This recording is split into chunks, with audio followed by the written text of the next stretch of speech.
In the name of the Father, and the Son, the Holy Spirit, one God. Amen. We're in the second week of Lent, after the week of preparation. We have completed the 7 days of the second week, and we come to the Gospel of the Temptation. We call it the Gospel of Temptation because in it the Lord was in the desert tempted by the devil. And for him to be tempted, he had to fast. For the Lord to be tempted, he had to fast. And we're going to ask ourselves a few questions. What is temptation? And is temptation sin? Is it wrong on my part? And the third is how to avoid temptation and how to fight when it comes to it. First, I want to go and look at one of the things that people do, and it is very close to this, like a metaphor, a simile. Anyone who's aware of martial arts, the karate and taekwondo and all these martial arts fighting skills, they know a principle in all of them across the board. And the principle is, don't do too much. That's the principle. Don't do too much. Find out what is the weakness and use it. So for example, if the person in front of you is punching you, if you're still and you're able to, you can take their hand and pull him. What happens? If he's pushing all his weight to punch, and you're taking his hand, what happens? He falls by his own weight and momentum. You find a way to get the person off balance. Off balance. So the master of martial arts is the devil. He is the one, not the black belt, you can name, the belt above the black belt. Because he is looking for a weakness. He's trying to find what's your weakness, where is your thrust, where you push yourself, where you put your... He's waiting and watching to see, where is it, where is it? So temptation is actually finding a weakness in a person. And all of us have weaknesses. We are all born out of the care of God. We were born outside the kingdom, so we all had weaknesses. Even those of us, which is very rare, who were born in the grace of God, only two, Adam and Eve, had weaknesses. And the temptation came to their weakness. And their weaknesses was their nakedness. They were naked, completely naked. From every aspect, they were vulnerable. So what is your weakness? What's the thing you like the most? What's the thing that you cannot live without? That you feel like if it's taken from you, you will fall flat on your face.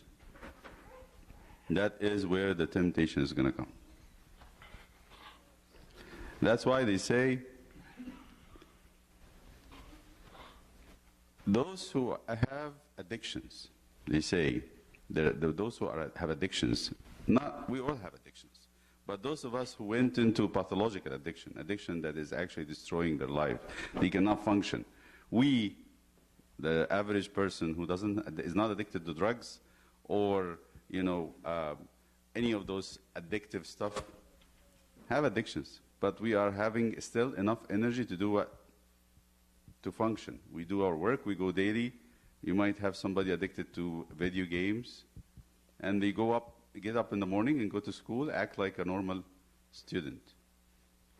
But they have been spending the whole night on the video games. Those of us who are addicted to social media and chatting, or addicted to coffee, yeah.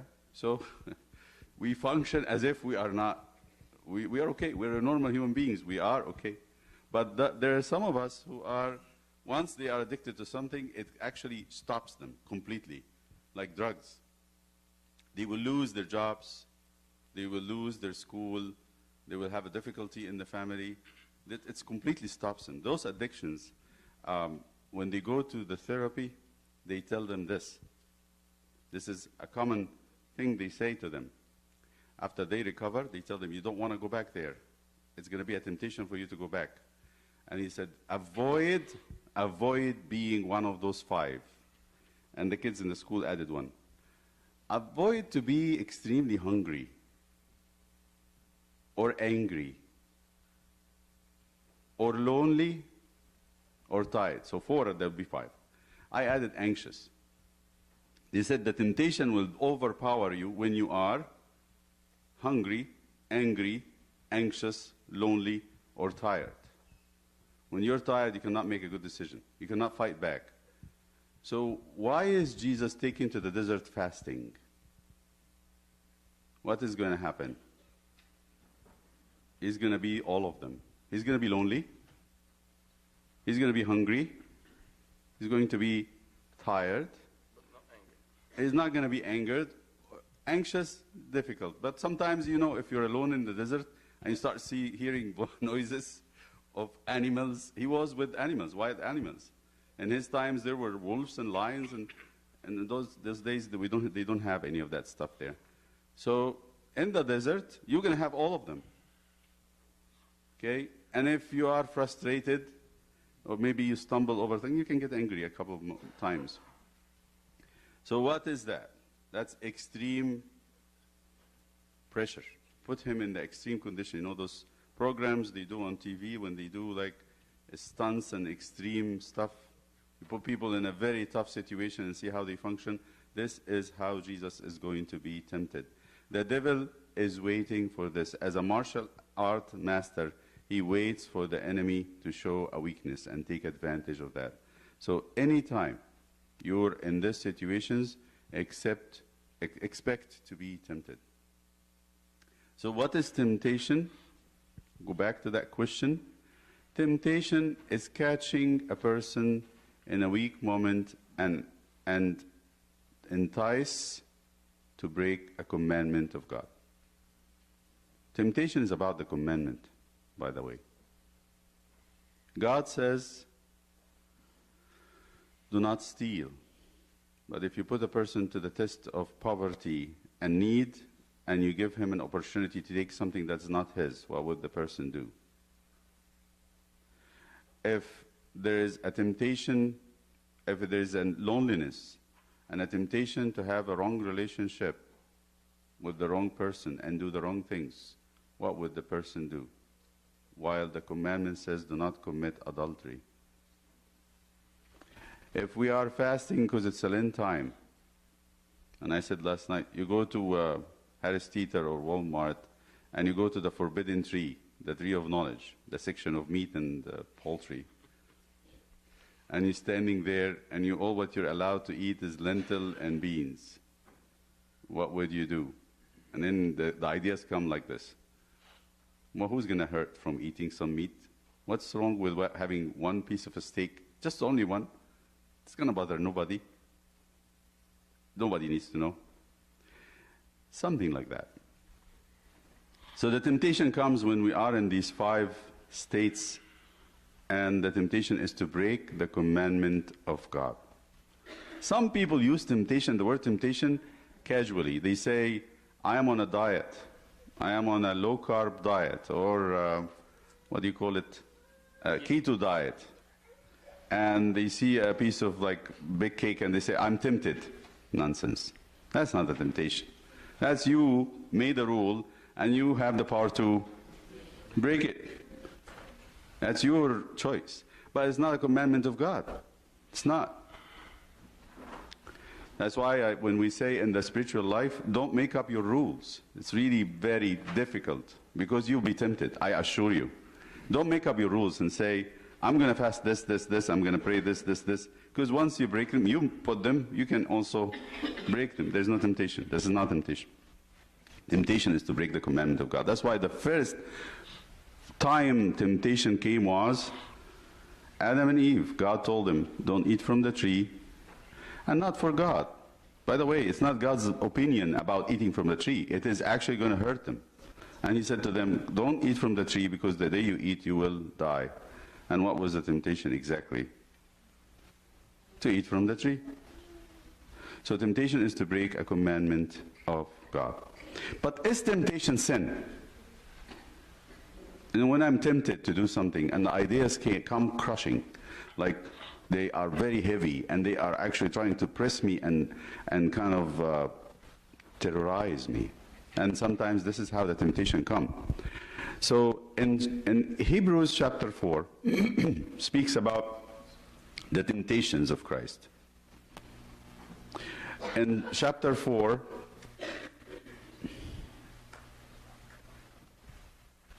verse 14 and following, seeing then that we have a great high priest who has passed through the heavens, Jesus, the Son of God, let us hold fast our confession. That's faith. For we do not have a high priest who cannot sympathize with our weaknesses. When we are hungry, when we are angry, when we are anxious, when we are lonely, when we are tired. But was in all points, when you have like test points, you have a curriculum and all the material of the curriculum is listed, and the teacher wants to test you on every point. He says he was tested in the whole curriculum from A to Z, but in all points tempted as we are, yet without sin. So what's the answer to the question? Is temptation sin? No. So if somebody has an idea to commit sin, whatever it is, to steal, even to curse and cuss, to commit sexual immorality, an idea, and they actually fight it, have they sinned? No. As long as their mind and their heart had not consented, and this is the key word, to consent, means to sign a paper, say, I agree, I'll carry consequences, let it happen, I'll take whatever comes. This person, once they fight, they are not sinning. This is important because people sometimes get confused. I'll tell you why it's an important point.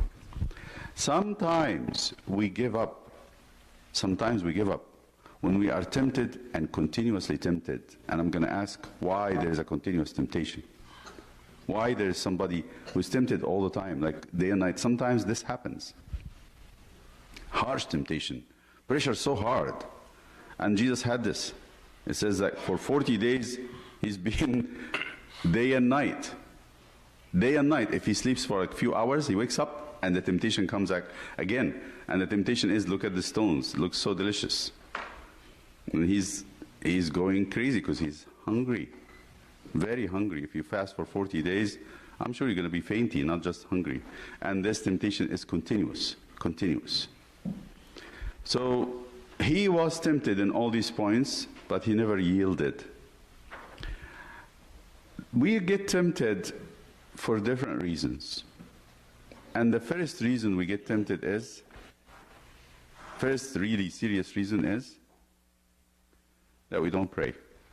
They just said it. He said, watch and pray lest you enter into temptation. Watch and pray lest you enter into temptation. So the first thing I ask you, when there is a temptation that's relentless, that's going on and on and on and on and on, I cannot really let go of it, ask yourself, am I praying? Why is that? Why prayer casts out temptation and does not? Because first of all, you pray, say, lead us not into temptation. Recently, the Catholic Church had tried to kind of look into the idea of God leading to temptation. God doesn't lead to temptation. God prevents us from going to temptation. When did the devil came to tempt Adam and Eve? When did the devil come, or he came to tempt Adam and Eve? When they were away from God. When they were not in the presence of God. When we are not in a continuous prayer, day and night, expect temptation and don't blame anybody. Don't come to Abuna and say, Abuna, the devil is very harsh tempting me. I said, are you in prayer? He said, no, it's been a while since we really prayed. Then, that's not a surprise. You are in temptation because you're away from God. How can anyone harm you when you are holding the hand of your father? How? Tell me. If your father is the strongest man in town, how can anyone in town help, come and take you or do anything to you when you are holding his hand? Is that possible? No. They don't even dare to speak. When Jesus was with his disciples, he said to them this: when I was with you, did you need anything? They said, no, master, no, teacher. He said, from now on I'm leaving you. Whoever doesn't have a sword, let him sell his clothes and buy a sword. Means what? You're going to have to defend yourself. Because as long as I'm with you, you don't need defense. But if I leave you, you're going to have to defend yourself. So how we are going to cling and hold the hand of God? What's the only way you can do this? Your prayer. Watch and pray lest you enter into temptation. This is number one. Number two, that actually adds to this dilemma of temptation, is pride. And pride actually causes a person to stop praying. Pride means I can do it myself. And the Bible teaches us in the Proverbs, before the fall comes pride. Before the fall comes pride. Before a person is tempted harshly to the degree of breaking, they are so full of themselves and they are actually feeling they can do it without God. And the second point is when St. Anthony, and about pride, one day he woke up in the morning, he looked out of his cave, and his spiritual eye saw something on the floor, on the ground, on the desert. Lots of traps, like they hunt animals with it. And he said, what's this? And the voice came to him and said, these are the temptations. Like in every step, you cannot put your foot somewhere where there is no trap. And he said, so who can escape that? He said. And the voice came back and said, the humble person. Who is a humble person? Jesus said it about, he said that blessed are the poor in spirit, means they need me all the time. If they need me, they humble themselves to say, Lord, without you I cannot do anything. And those who are aware of their weakness, who is the strongest person? I would tell you, there is no strongest person power-wise. The strongest person, and take it from me, the one who knows his weakness. The strongest country is the country that knows its weakness. The strongest family is the family that knows its weakness. Because no one is without weakness. But how can I be the stronger? Find your point of weakness and do what? Defend it.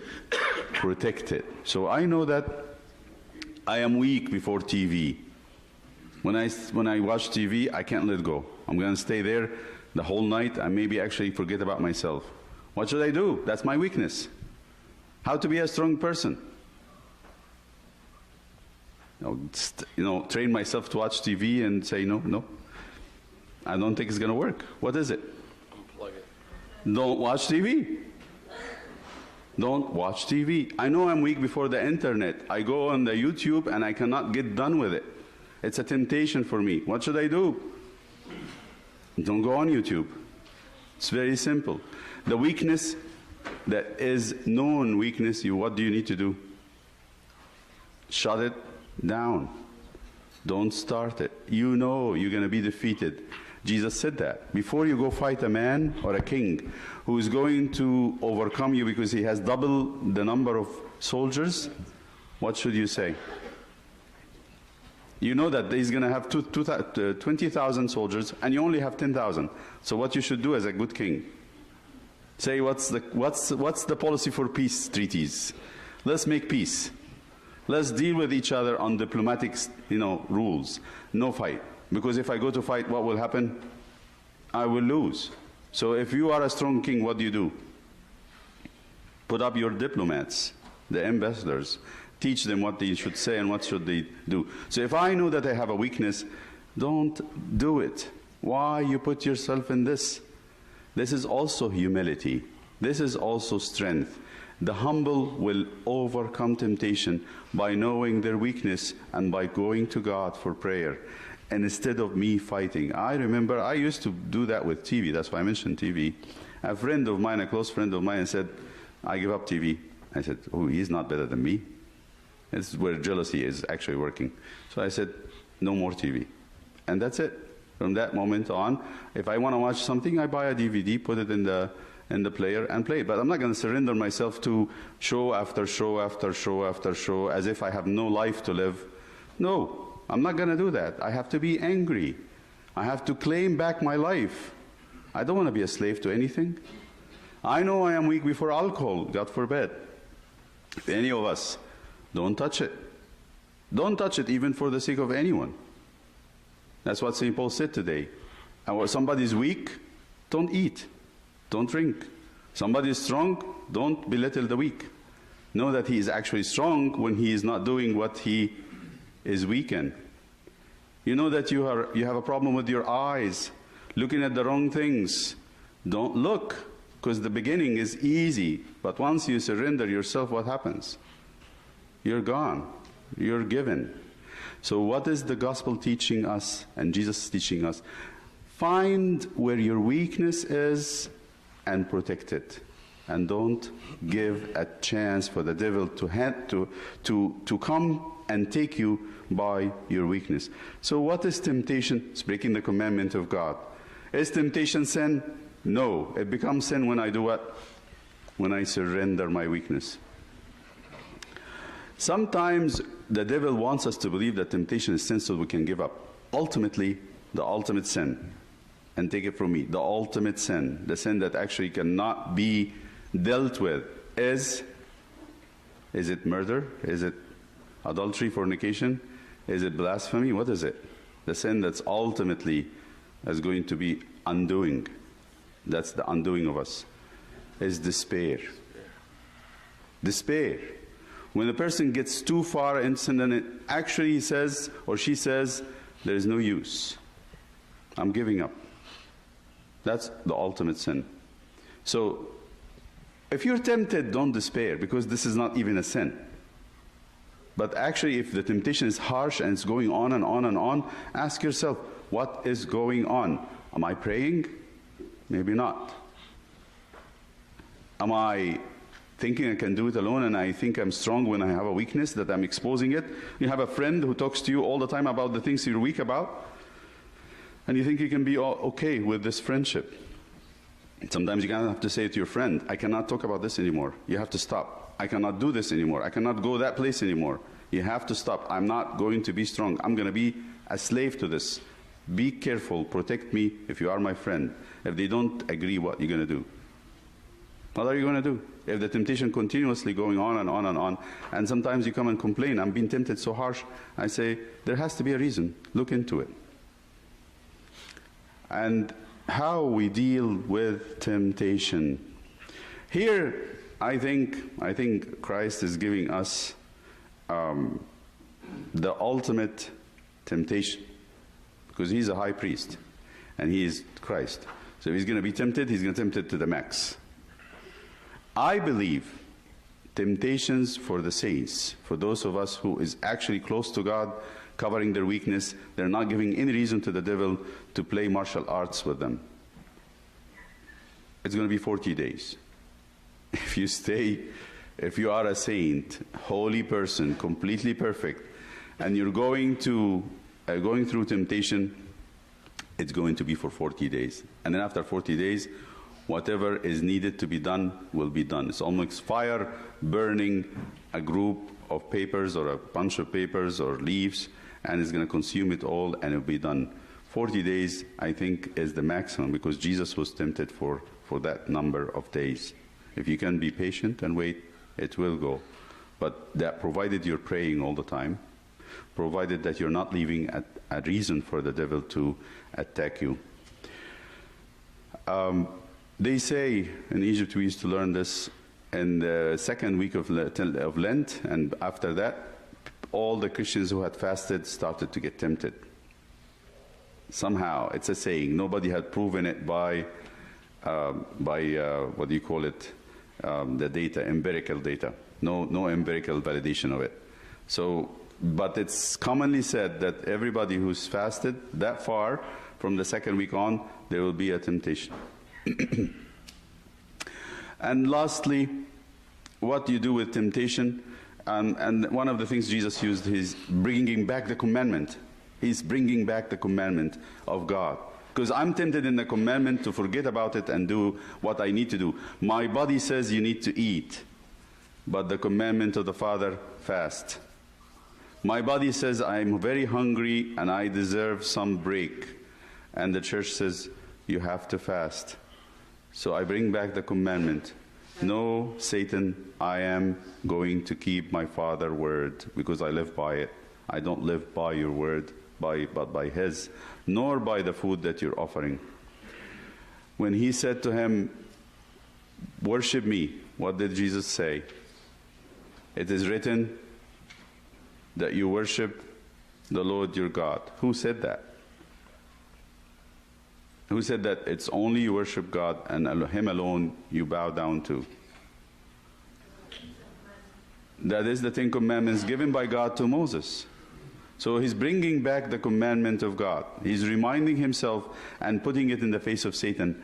He, as if the person is saying this, he said to not bow down to you. Now it's between you and him. I'm out. You talk to him. He said, don't bow to you. I bow to him alone. You have a problem? Go speak to him. Right? I'm a servant of him. You're not, and you are his enemy. You have a problem, go talk to him. The third one, he says, throw yourself down, because it's said that he can send angels. There is a whole commandment about not tempting God. When Israel in the desert said, is God among us? Let's see if God is among us. And this was considered a temptation of God. When we ask, is really God with us? Is really God with us? And people actually complain, murmuring about their conditions.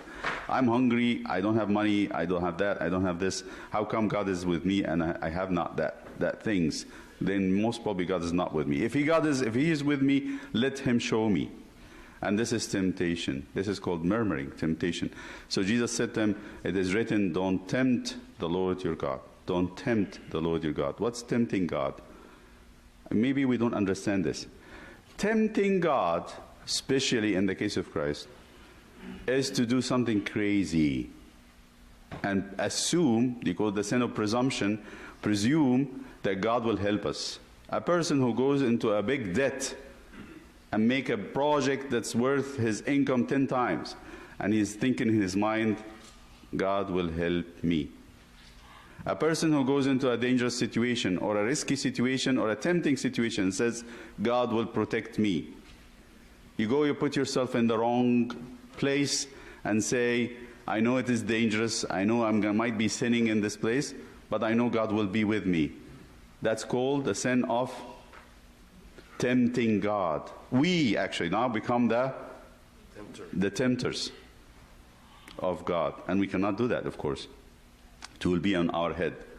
A child goes to drive his father's car, sneak in the bedroom and take the key, and who's like 12 years old or 13, is just barely his foot touching the clutch, and he says, I go to church, I take communion, God is with me. What will happen? They will die. They will die. There's a great chance. And it is actually a sin. He's going to die in sin because he had tempted. I go into a very bad place where there's like a lot of bad stuff happening, and I put myself there, and I say, nothing's going to happen to me. I go to church, I take communion and confess, I pray, I'm okay, because God's going to protect me. What will happen? I'll fall in sin and then wonder what happened. I actually made double sin. I sinned being there, and I sinned by presuming and tempting God to do this. So this is something that we should never, never, never do. Be humble, and this is the best thing. Be humble and don't ask God to do something unusual for you, miraculous, when you are in the wrong. So we review that. First, temptation is not sin. Temptation happens when we are at weakest, which means hungry, angry, anxious, lonely, or tired. Anybody who's addicted will know. They've been reciting that all along, that if you are in this situation, be careful that you don't get yourself exposed to any alcohol or drugs or any of it. Because when you're tired, you're not making right decisions. When you're hungry, when you're angry, when you're lonely, when you're tired or anxious. Third, temptation is not sin, because Jesus was tempted in everything. When we are tempted, we don't say what we're sin. And the whole point of thinking it is sin to give up. Number 4 is that the answer to temptation is bringing back the commandment of God. To bring back the commandment of God and say, this is what God said, and I am serving Him. I'm not serving the world, nor myself. I serve Him. And I need to do it because He said it, not because it's making me better. Sometimes the commandment of God doesn't make us better.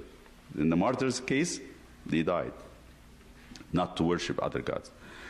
We ask Him to give us the strength, first of all, to avoid temptation for us and to give us the strength so we can be with Him at all times and be protected. To Him is the glory, Father, Son, the Holy Spirit, now and forever.